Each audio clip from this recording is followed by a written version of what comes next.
जोहार, जय मूल निवासी। मैं संकेत और आप देख रहे हैं एमएन टीवी। कोरोना की दूसरी लहर भारत में जिस प्रकार से फैल रही है, वो तो आप सभी लोग देख रहे हैं।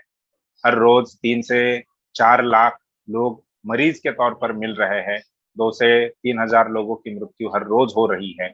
इसके लिए देश-विदेश के लोगों ने अभी तक तो मोदी सरकार और उनके घमंड को या उनकी गलतियों को ही जिम्मेदार माना है। लेकिन क्या मोदी सरकार ने किन कारणों की वजह से इस महामारी की तरफ या इस दूसरी लहर को नजरअंदाज कर दिया? क्या ये वजह चुनाव है? क्या ये एक वजह है या इसके पीछे अन्य और कुछ कारण है? इस पर बात करने के लिए हमारे साथ वाम से भारत मुक्ति मोर्चा के राष्ट्रीय अध्यक्ष माननीय वामन मिश्राम साहब है।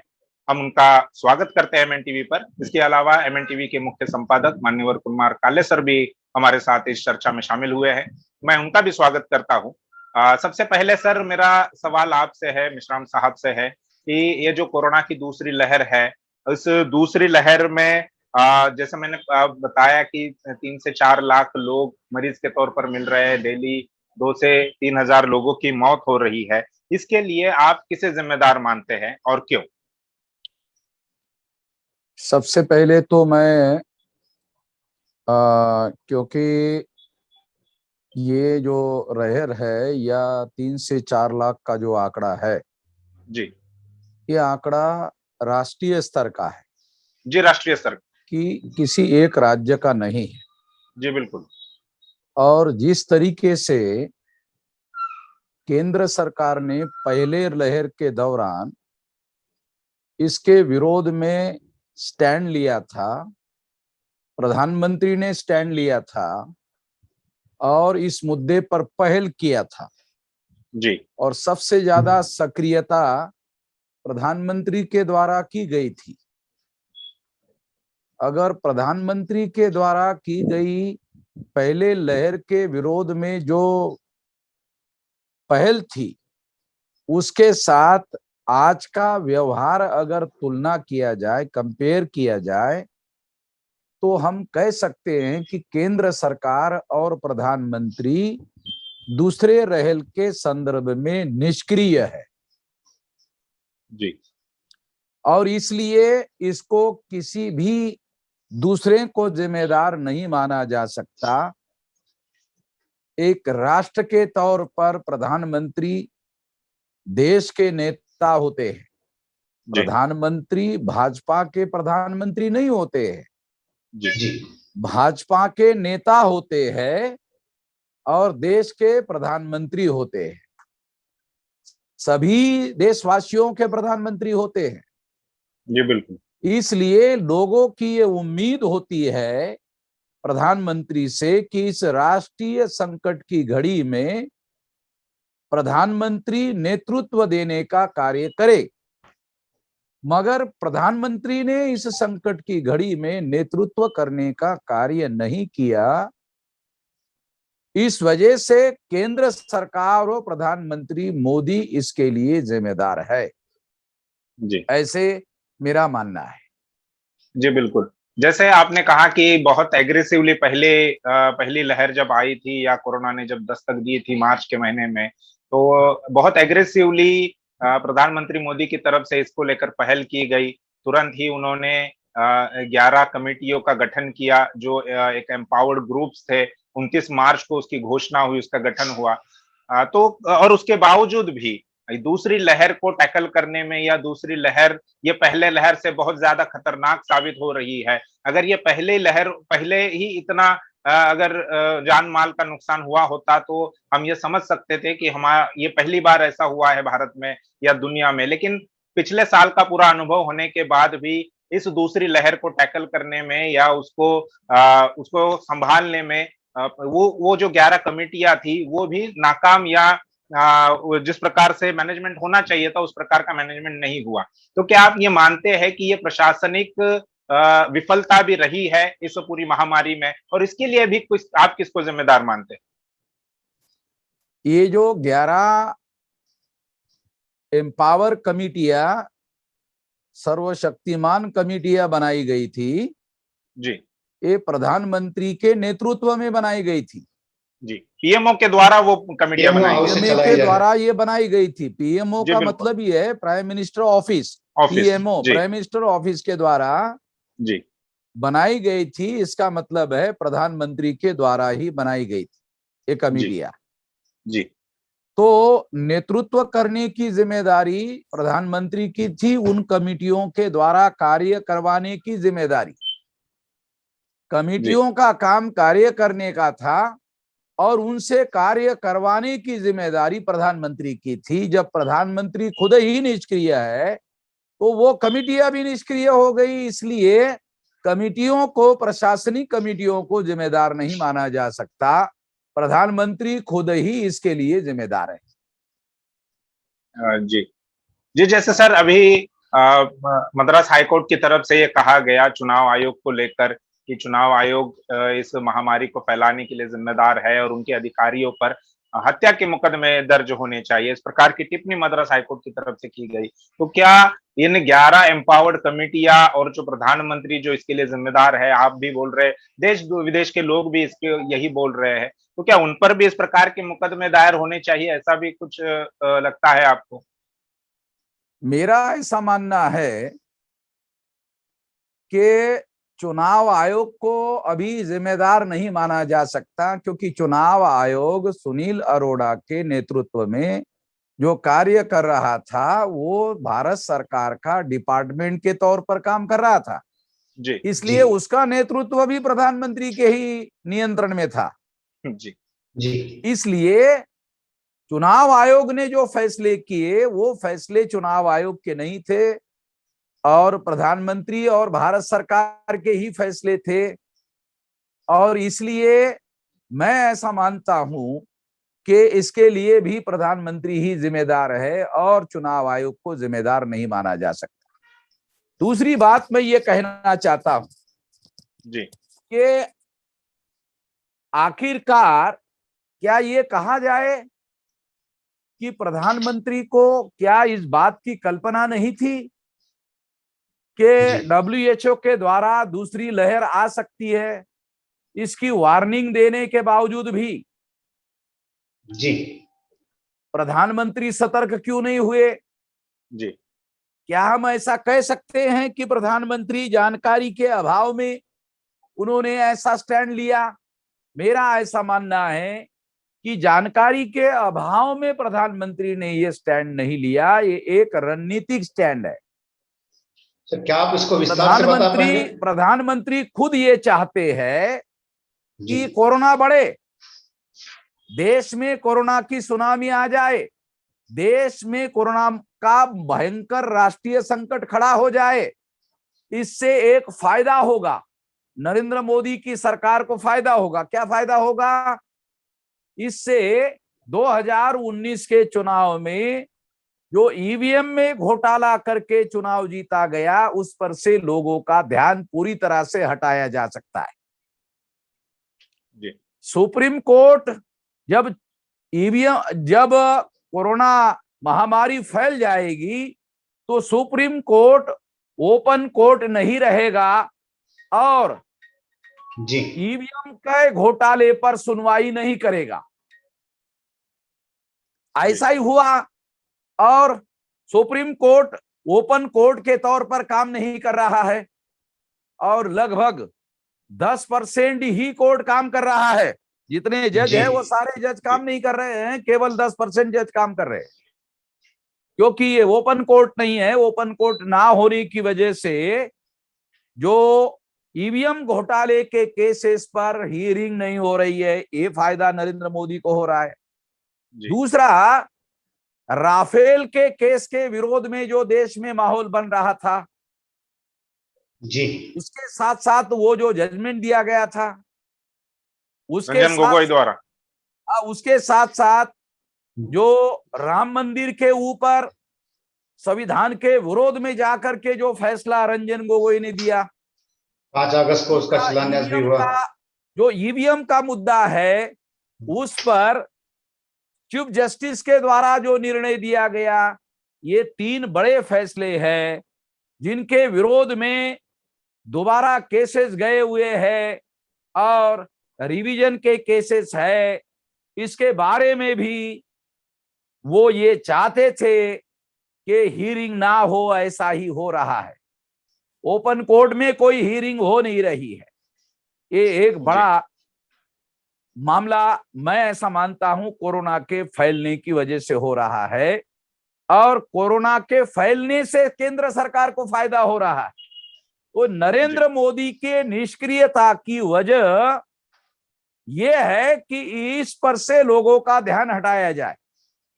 दुनिया के लोगों का यह सोचना कि केवल चुनाव पर ध्यान होने की वजह से नरेंद्र मोदी ने ऐसा किया, मैं ऐसा नहीं मानता जी। चुनाव में ध्यान होने के बावजूद भी 24 घंटा तो चुनाव में ध्यान नहीं दिया जा सकता, ना दिया जा रहा था। बाकी का समय नरेंद्र मोदी एम्पावर कमिटियों से सक्रिय करके काम करवा सकते थे। उनको काम करना नहीं था, करवाना था। तो एम्पावर कमिटियों से काम करवा सकते थे, वो काम उन्होंने नहीं करवाया। और वो काम करवा सकते थे, इसके बावजूद भी नहीं करवाया। क्यों नहीं करवाया? क्योंकि वो चाहते थे कि कोविड बढ़े, महामारी बढ़े, और जितनी ज्यादा बढ़ेगी उतना ज्यादा एक किसानों का आंदोलन ठप पड़ जाएगा। सुप्रीम कोर्ट के केसेस जो है ईवीएम के विरोध में और दूसरे महत्वपूर्ण विषयों के विरोध में, वो हियरिंग नहीं होगा। इस तरह की बहुत सारी अहम बातें हैं जिसकी वजह से ये नरेंद्र मोदी की निष्क्रियता, ये जानबूझकर विचारपूर्वक रणनीति बनाकर किया गया मामला है, ऐसा मेरा मानना है। ये केवल चुनाव की वजह से नहीं हो रहा है। इसको जानना, इसको समझना बहुत जरूरी है। मेश्राम जी, अभी आपने किसान आंदोलन के बारे में कुछ बात कही। पिछले 5 महीनों से किसान आंदोलन चल रहा है और सरकार की तरफ से कोई उसकी सुनवाई नहीं हो रही। तो ये लगातार 5 महीने से ये आंदोलन चल रहा है, मगर सरकार उनकी किसी बात की चर्चा करने के लिए भी तैयार नहीं है। और अभी आप ये कह रहे हैं कि इस आंदोलन को दबाने के लिए सारी चीजें की जा रही है। तो मैं चाहता हूं कि थोड़ा इसको विस्तार से आप समझाइए कि भाई इसका और कोविड का क्या मामला। किसानों का आंदोलन चल रहा था, वो केंद्र सरकार उसको हैंडल करने में विफल हो गई जी, उसका समाधान करने में विफल हो गई जी, उसको खत्म करने में भी विफल हो गई जी जी। ऐसे सिचुएशन में, ऐसे परिस्थिति में केंद्र सरकार ने ये सोचा कि यदि कोविड की महामारी बढ़ जाती है तो किसान आंदोलन की खबरें मीडिया से आउट हो जाएगी। ऐसा ही हुआ। लगभग सर सारे मेन स्ट्रीम मीडिया से तो खबरें गायब है। जी। और वो ये चाहते थे, ऐसा ही हुआ। वो रणनीतिक मामला है, ऐसा मेरा मानना है। और इसलिए उन्होंने ये योजनाबद्ध तरीके से कोविड को बढ़ाने का काम किया। ये बहुत बड़ा देश के विरोध में षड्यंत्र है और पार्टी के हित में सोचने का मामला है। ये बहुत ज्यादा दुखदाई बात है, और मगर ऐसा हो रहा है, ऐसा मेरा मानना है। जी सर, अलग अलग हाई कोर्ट के द्वारा अलग अलग राज्य सरकारों को भी फटकार लगाई है। इसके अलावा सुप्रीम कोर्ट ने भी कोविड की इस महामारी के लिए सरकार को फटकार लगाई है। तो ऐसे में भी जब हाई कोर्ट भी अलग अलग राज्य सरकारों को कह रही है, सुप्रीम कोर्ट केंद्र सरकार को कह रही है, इसके बावजूद भी केंद्र सरकार का जो रवैया है वो बदलने के लिए तैयार नहीं है। इसके पीछे क्या कारण लगते हैं? देखो, यही तो मैं कह रहा हूं कि ये रणनीतिक स्टैंड है। अगर ये रणनीतिक स्टैंड नहीं होता तो सुप्रीम कोर्ट के आदेशों के बाद केंद्र सरकार बहुत तेजी से काम करती। मगर चूंकि ये रणनीतिक स्टैंड है और इसका उनको फायदा हो रहा है, इसलिए केंद्र सरकार वैसी की वैसी बनी हुई है सुप्रीम कोर्ट के आदेश के बावजूद भी। यही तो मैं कह रहा हूं कि सुप्रीम कोर्ट ने आदेश देने के बावजूद भी उनके अंदर कोई किसी किस्म का कोई खास बदलाव होता हुआ दिख नहीं रहा है। जी, यही मैं कहना चाहता हूं, क्योंकि ये रणनीतिक स्टैंड है। सर, पिछले 6-7 सालों से बीजेपी के नेताओं के द्वारा ये बात लगातार प्रचार में लाई जा रही है। मीडिया भी इस बात को बार बार कहता है कि मोदी के नेतृत्व में भारत विश्वगुरु बनेगा। मगर ये विश्वगुरु भारत आज कोविड की इस महामारी में एक विश्व के दरवाजे पर एक भीख मांगने की स्थिति पर खड़ा है। ऑक्सीजन हो, वैक्सीन हो, इसेंशियल सारी मेडिसिन हो, वो सारी की सारी दुनिया भर के देशों से भारत में एक मदद के तौर पर भेजी जा रही है। और इतनी बड़ी अर्थव्यवस्था होने के बावजूद भी जो बेसिक चीजें है वो प्रोवाइड करने में भी सरकार कामयाब नहीं हुई। तो इसके पीछे भी क्या बात? केंद्र सरकार बहुत शक्तिशाली सरकार मानी जाती है, होती है जी उनके पास साधनों संसाधनों की कोई कमी नहीं है। यूनाइटेड नेशंस ऑर्गेनाइजेशन ने उनको उनको मदद करने का ऐलान किया था तो भारत सरकार ने इनकार किया। हाँ, शुरू के समय भारत में सरकार के पास इतने ज्यादा साधन संसाधन होते हैं कि वो चाहे तो सारे देश की रिक्वायरमेंट फुलफिल कर सकते हैं। जी इतने ज्यादा साधन संसाधन उसके पास है, मगर केंद्र सरकार वो साधन संसाधन दबा के बैठी है।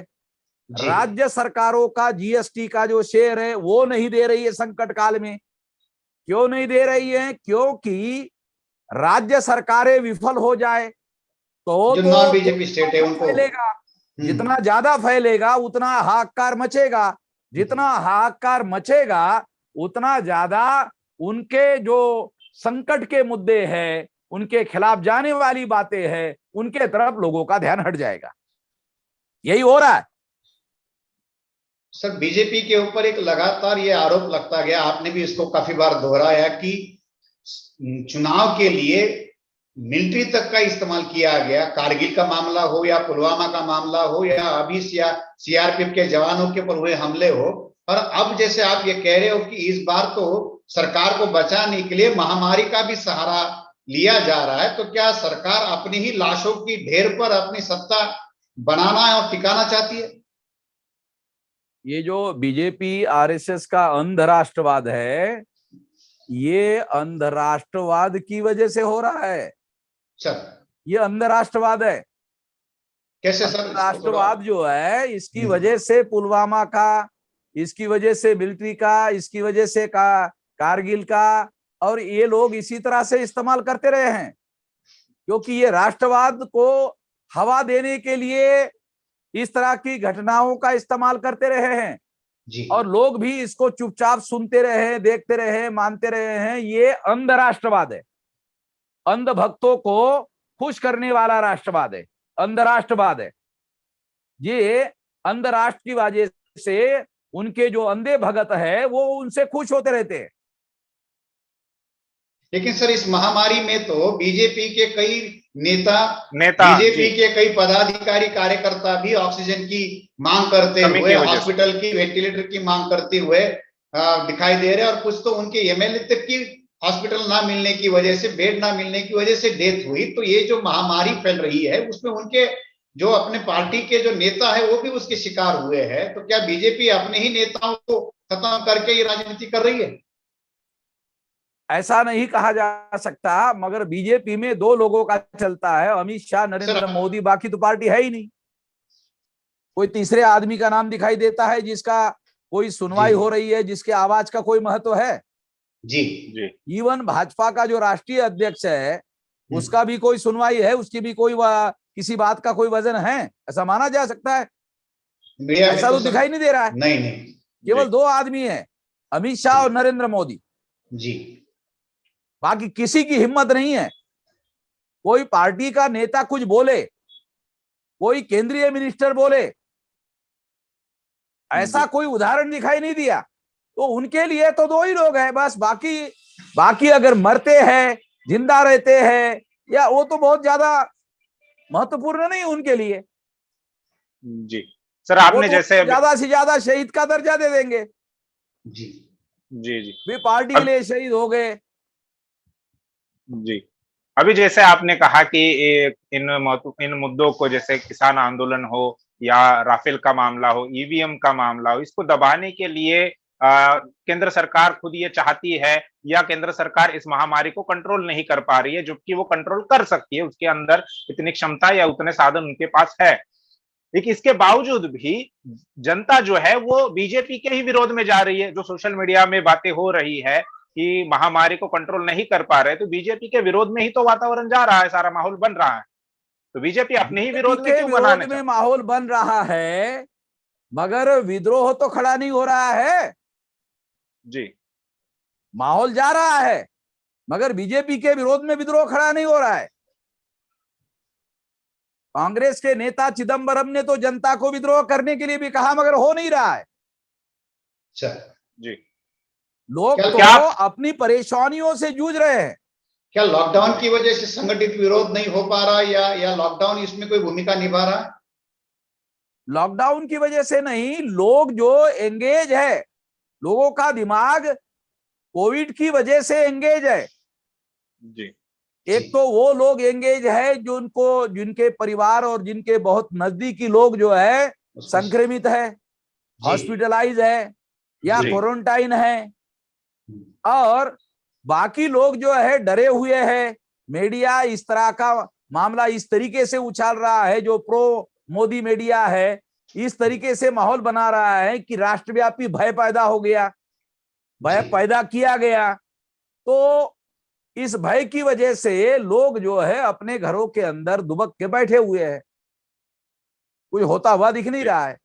जी तो आप ऐसे मानते हैं कि ईवीएम का मुद्दा, किसान आंदोलन और राफेल का जो मुद्दा है, ये बड़े मुद्दे हैं? राफेल नहीं, केवल जी राफेल नहीं, राम मंदिर जी का मुद्दा, राम मंदिर का राफेल मुद्दा का है। मुद्दा, और जी ईवीएम पर रंजन गोगोई ने दिया हुआ गलत फैसला, जी इसके बारे में मीडिया में चर्चा नहीं हो रही, मगर मेरे पास सारे डॉक्यूमेंट्री एविडेंस है, जी और हमारी केस भी रिवीजन में है। जी लेकिन वो कोर्ट ओपन नहीं हो रहा है। जी तो ये बड़े मुद्दे हैं जिससे जिससे बीजेपी के विरोध में विद्रोह हो सकता है। इन इन मुद्दों को दबाने के लिए आपका कहना है कि वो विरोध सह लेंगे लेकिन दबाने विद्रोह के नहीं लिए, होने देना डाइवर्ट चाहते। करने के लिए अब डाइवर्ट हो गया है, सारे के सारे जी मुद्दे डाइवर्ट हो गए हैं, केवल एक ही मुद्दा नेशनल एजेंडे में आ गया है, जी जी सारी चर्चाएं बंद हो गई है, जी जी बिल्कुल। केवल एक मुद्दे पर चर्चा हो रही है, कोविड। जी यही वो चाहते थे, अन्यथा सुप्रीम कोर्ट ने फटकार लगाने के बाद सारी केंद्र सरकार हिल जानी चाहिए थी, नहीं हिल रही है, जी जी क्योंकि ये विचार पूर्वक निष्क्रियता धारण की गई है, विचार पूर्वक निष्क्रियता धारण की गई है, जी बगैर सोचे समझे नहीं है। सर, अगले महीने मतलब इस महीने के एंड को 30 मई को सरकार को 2 साल पूरे हो जाएंगे, और इस 2 साल में भी सुप्रीम कोर्ट में ईवीएम को लेकर या जो अलग अलग केसेस जो कोर्ट में गए हुए हैं उनकी अभी 2 साल होने तक सुनवाई नहीं हुई। प्रोविजनल डाटा के आधार पर इलेक्शन कमीशन ने कैंडिडेट्स को डिक्लेयर घोषित किया है। आपने भी पिछली बार के इंटरव्यू में इस बात को कहा था कि कोई ऑथेंटिक फिगर जो है अभी भी उन सीटों की इलेक्शन कमीशन के द्वारा घोषित नहीं हुई। तो इतना समय किसी केस की सुनवाई को सुप्रीम कोर्ट में क्या वाकई लगता है, या अगले 3 साल में भी इसकी? हाँ, यही तो मैं कह रहा हूं, या अगले 3 साल तक ये चलेगा, नरेंद्र मोदी को हो रहा है, या अगले 3 साल फैसला आ तक गया होता अब तक, या ये इस केस? पर अब तक फैसला आ गया होता, सर साल भर के अंदर फैसला आ गया होता। जी अगर ये महामारी नहीं होती, कोर्ट शुरू होते तो ये फैसला कोर्ट होता तो आना, फैसला आ गया होता। फैसला आना महामारी से पहले भी सर लगभग एक 8-9 महीने का समय सुप्रीम कोर्ट के पास में था।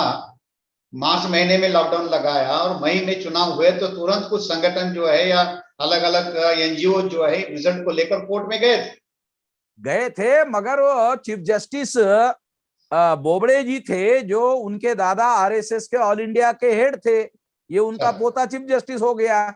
उनके पास ऐसा सुनने में आया कि 9 बार प्रस्ताव गए कि कोर्ट को ओपन किया जाए सीनियर जजेस के द्वारा, मगर ओपन नहीं किया गया। केवल इमरजेंसी केसेस को तो ओपन अगर किया गया होता तो फिर हियरिंग करना पड़ता। जी, बोबड़े जी ने सारे के सारे इंपॉर्टेंट केसेस को दबा के रखा। वर्तमान चीफ जस्टिस भी उस पर हियरिंग करने के लिए राजी नहीं है, अभी भी उसकी कोई बात नहीं हो पाए। अभी एक बेंच है जस्टिस चंद्रचूड़ का, जो अगले बार चीफ जस्टिस बनने वाले हैं, मतलब इनके बाद जी, जस्टिस रमन्ना के बाद भी चीफ जस्टिस बनेंगे संभवतः। तो उनका बेंच केवल काम कर रहा है 3 जज का, 31 जज है टोटल सुप्रीम कोर्ट में, उसमें केवल 3 जज जो है वो वर्किंग में है। जी, इसका मतलब 10% काम कर रहा है। जी ओपन कोर्ट होने के बाद सारे के सारे जज काम करते हैं बिल्कुल। और ओपन करते हैं, आमने सामने बहस होती है। जी